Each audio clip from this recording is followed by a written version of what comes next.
Shalom para pamirsa Sabda Winedar Sinode GKJ ingkang kinasih. Kula Pasca Sandia saking GKJ Tunjung Seto Klasis Kebumen kepareng ngaturaken renungan sadar dinten Ahad 26 April 2026 kanthi jejer mbangun pasederekan. Waosan kitab suci saking serat Lelakone Para Rasul kalih ayat 56. Padha nyuwil-nyuwil roti ana ing omahe giliran kalawan bungah lan ati kang tulus. Lelakone Para Rasul kalih ayat 56 dumugi 57. Menika nyariosaken gesanging pasamuan ingkang wiwitan. Perikop menika nyariosaken kados pundi tiang-tiang ingkang sampun sami mirengaken lan nampi khotbahipun para rasul lan manjing dados Kristen menika karimat. Tiang-tiang ingkang sampun ngantepi piwulang para rasul menika ngrimati gesangipun sarana tetunggilan dadosa ing padaleman suci menapa dene nglempak ing griyanipun secara giliran.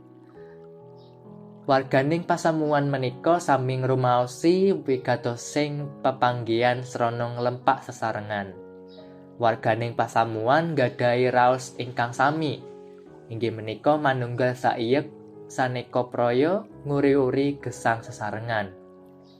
Sami dene anggenipun gatosaken temah mangertos menapa ingkang dados kabetahaning warganing pasamuan. Bab menika tetelo anggenipun gadhahi raos bilih menapa ingkang dipun gadhahi menika ugi perlu kaginakaken kangge tiyang sanes, boten namung kangge dirinipun piyambak. Nyuwil-nyuwil roti lan nedha sesarengan kalawan bingah. Ing gesang sesarengan menika kabangun wontenipun pasederekan.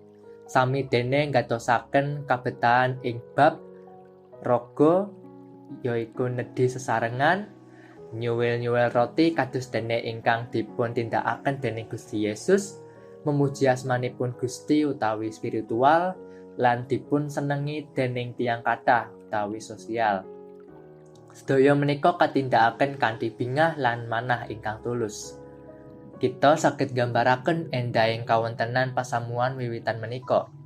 Sumangga sami niteni kawontenaning pasamuan ing wekdal menika, boten perlu tebih-tebih kita saged ningali pasamuan kita piyambak.